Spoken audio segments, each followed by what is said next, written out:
Assalamualaikum warahmatullahi wabarakatuh. Saya Ani Dedia Kusuma dengan NIM 2022 31029 akan mempresentasikan mengenai algoritma Naive Bayes untuk memenuhi UTS dari mata kuliah Machine Learning.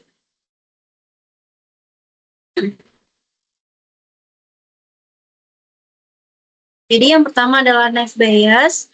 Naive Bayes merupakan metode pengklasifikasian berdasarkan probabilitas sederhana dan dirancang agar dapat dipergunakan dengan asumsi antar variabel penjelas saling bebas atau independen.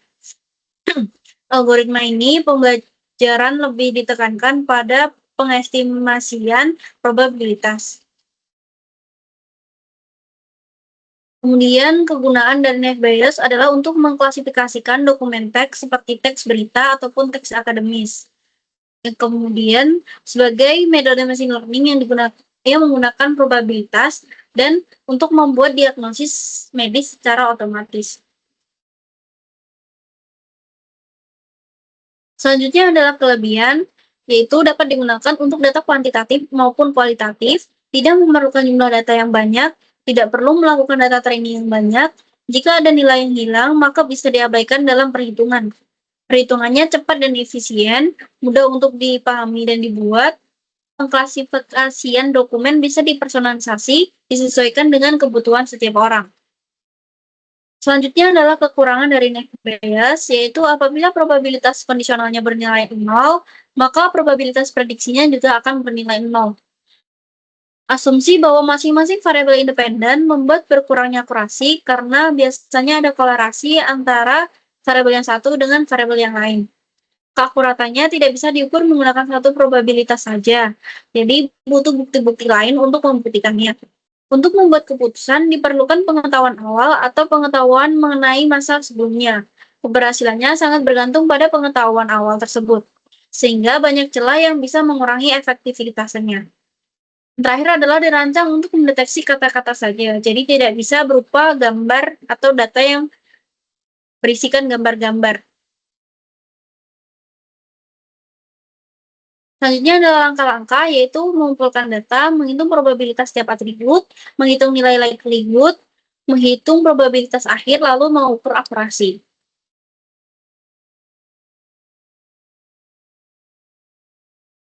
Ini untuk perhitungan manualnya, jadi terdapat dataset mentah yang berisikan nama, pekerjaan, usia, status, penghasilan, kepemilikan atau bangunan, dan keterangan.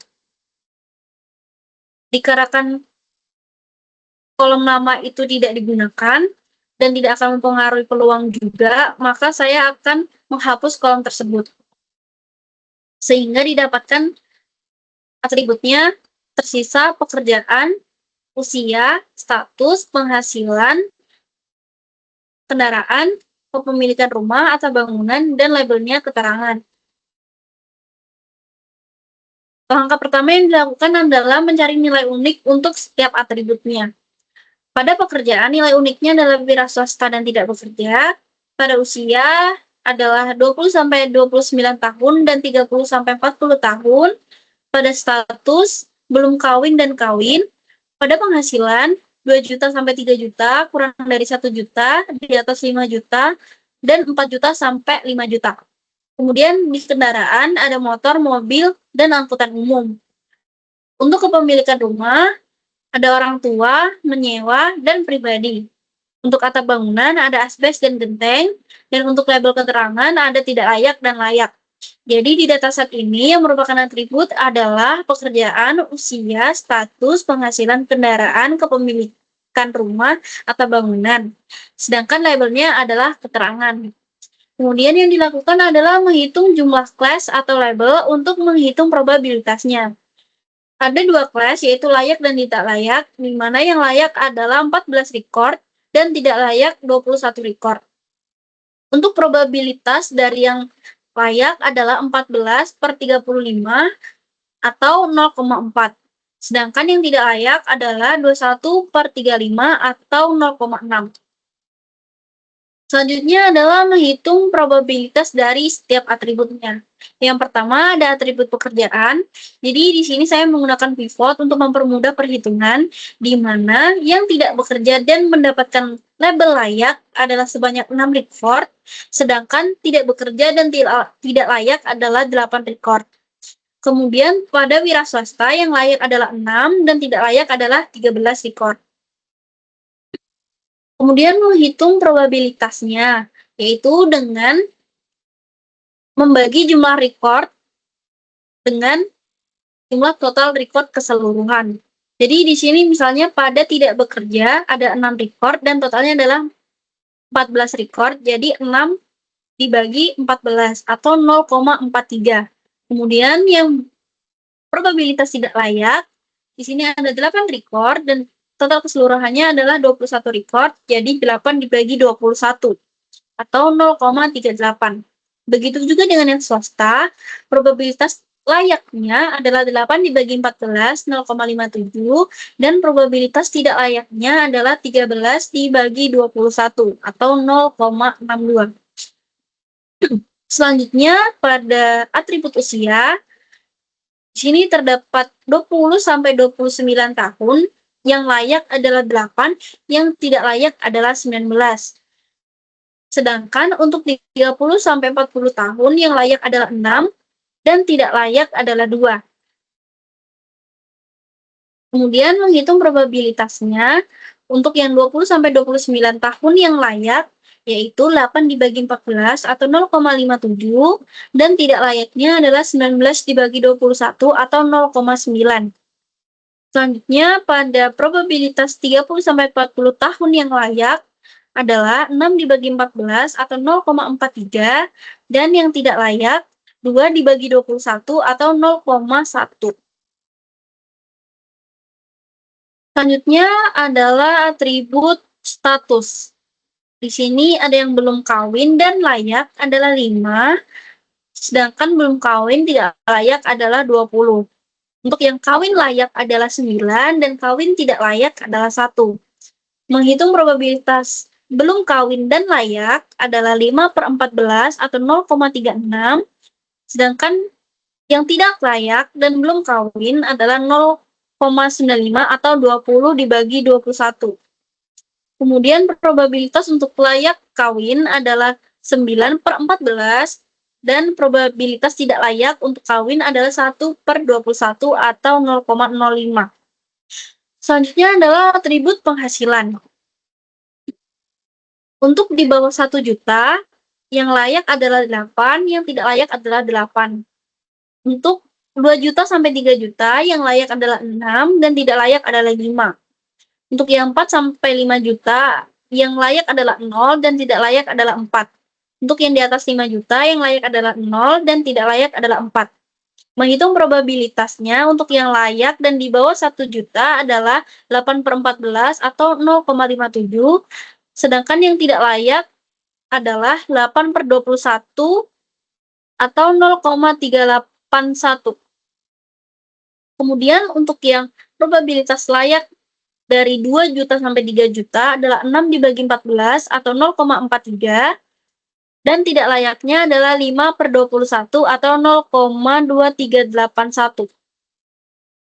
Kemudian untuk yang 4 juta sampai 5 juta, probabilitas layaknya adalah 0/14 atau 0 dan tidak layaknya adalah 4/21 atau 0,19048. Kemudian untuk yang di atas 5 juta, probabilitas layaknya adalah 0/14 atau 0 dan tidak layaknya adalah 4/21 atau 0,1904776. Selanjutnya adalah atribut kendaraan, yang mana angkutan umum dan layak adalah 2, angkutan umum yang tidak layak adalah 4. Mobil yang layak adalah 0 dan yang tidak layak adalah 5. Yang motor layak adalah 12 dan tidak layak adalah 12. Kemudian menghitung probabilitas untuk yang angkutan umum dan layak adalah 2 dibagi 14 atau 0,14.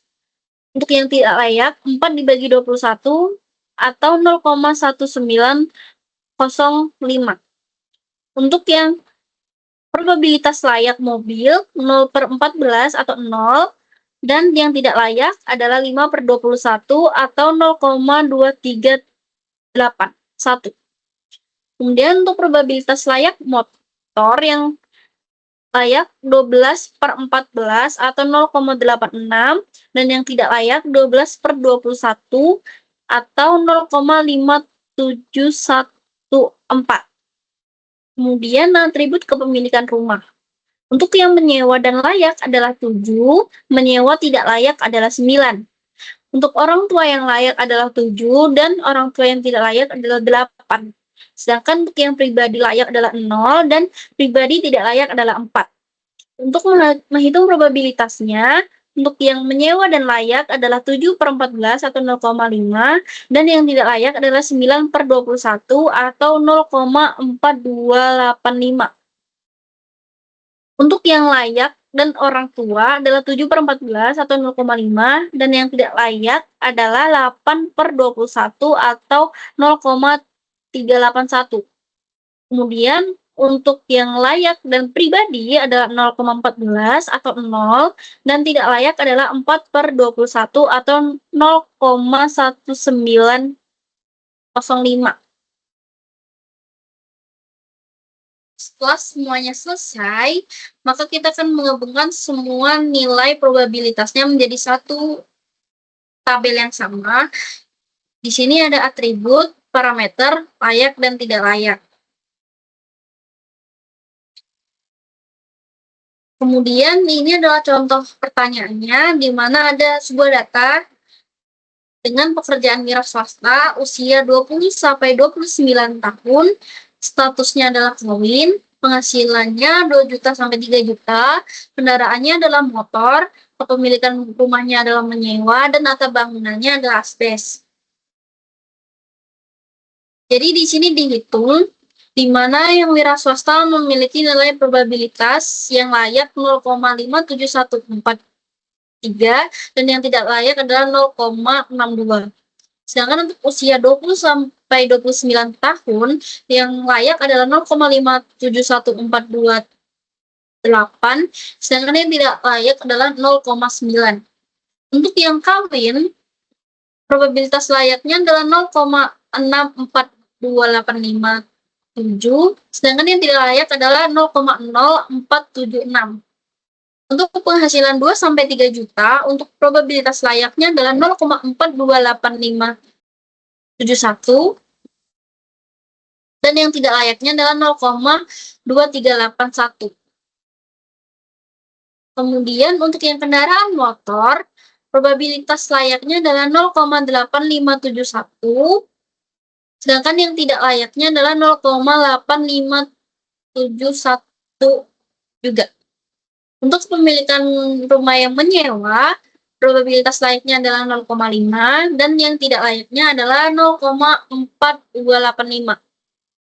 Kemudian untuk yang atap bangunan asbes, probabilitas layaknya adalah 0,64285, dan yang tidak layaknya adalah 0,43. Kemudian kita akan menghitung probabilitas data X dengan keterangan layak dengan mengalihkan semuanya probabilitas yang layak. Jadi mengalihkan ini, ini, dan ini. Sehingga hasilnya adalah 0,02485. Kemudian mencari probabilitas dari data X dengan keterangan tidak layak. Dengan mengalihkan jumlah probabilitas yang tidak layaknya di setiap atributnya, yaitu ini, dan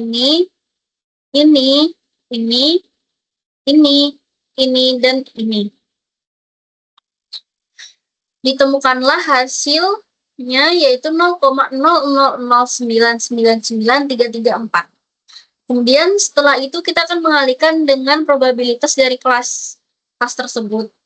Untuk yang layak, Maka tadi yang 0,024785-nya dikali dengan probabilitas kelas pertama atau kelas layak, yaitu 0,4, sehingga didapatkan hasil 0,009914236. Kemudian untuk probabilitas tidak layak dikalikan dengan probabilitas kelas kedua atau tidak layak, yaitu 0,00999334 dikalikan 0,6, hasilnya adalah 0,00059996. Nah, karena nilai layak lebih besar dibandingkan nilai tidak layak, maka kelas dari data X-nya adalah layak. Jadi begitulah cara perhitungan manual dari Naive Bayes. Kemudian di sini adalah algoritma Naive Bayes yang akan saya lakukan di Jupyter Notebook. Jadi di sini saya mengimpor beberapa libraries, diantaranya adalah NumPy, Pandas, Scalar Matrix, Scalar Model Selection, Scalar Naive Bayes, Matplotlib, dan Seaborn. Jadi NumPy ini untuk data matriksnya, sedangkan Pandas untuk membaca datasetnya, kemudian Scalar Matrix yang mengimport accuracy score untuk fungsi akurasinya, lalu Scalar Model Selection import train test split untuk memisahkan data-data yang akan menjadi data train dan data test. Kemudian Scalar Naive Bayes import Gaussian Naive Bayes untuk mengimport model dasar dari Naive Bayes. Kemudian ada Matplotlib import pyplot SPLT adalah untuk membuat plot atau grafiknya. Kemudian di sini ada Seaborn SNS untuk coloration heat map-nya.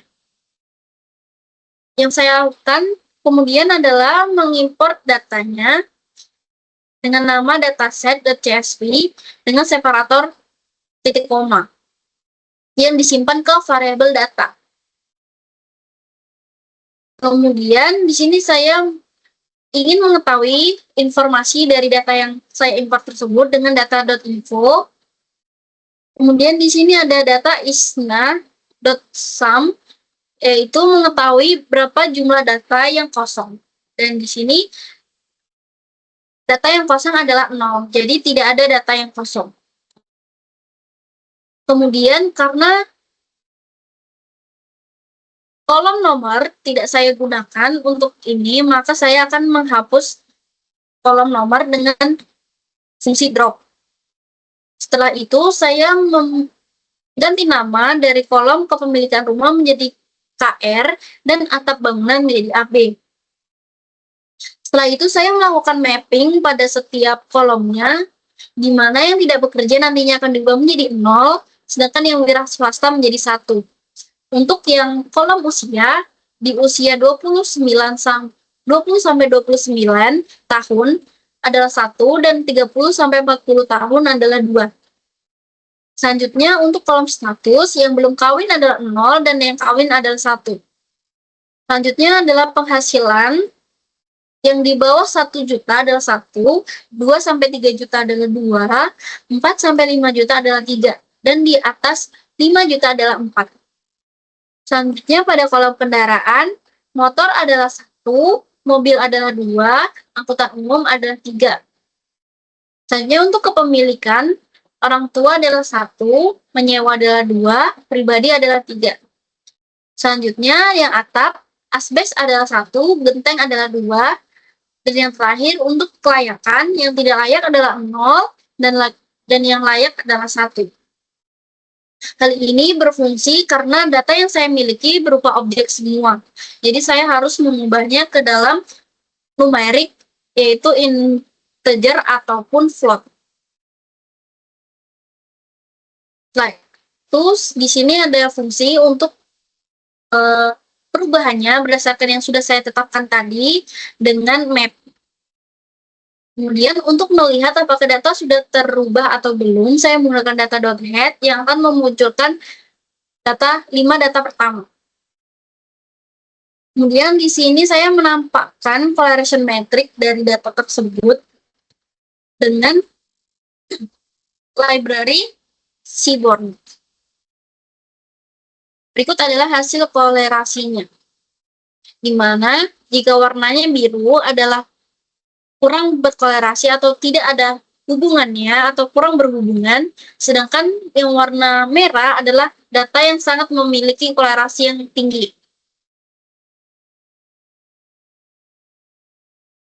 Kemudian ini saya menghapus data dari kolom keterangan dari data X dan saya akan memasukkan data di kolom keterangan ke data Y sebagai label. Kemudian di sini saya mendefinisikan X-train, X-test, Y-train, dan Y-test-nya menggunakan fungsi train test split, di mana test-nya adalah 0,3. Di mana itu merupakan perbandingan antara data test dan data trainnya, di mana data trainnya adalah 0,7 dan data testnya adalah 0,3 dengan random state-nya 42 atau pengacakan dari datanya adalah 42.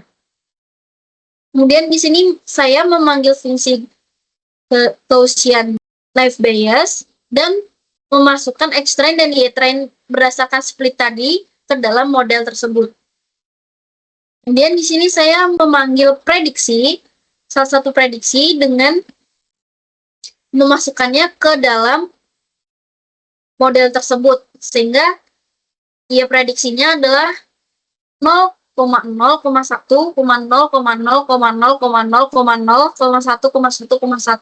dengan data type-nya adalah integer. Kemudian saya ingin melihat akurasinya dengan function akurasi score terhadap Y-test dan Y-prediksinya dan didapatkan hasil adalah 0,909.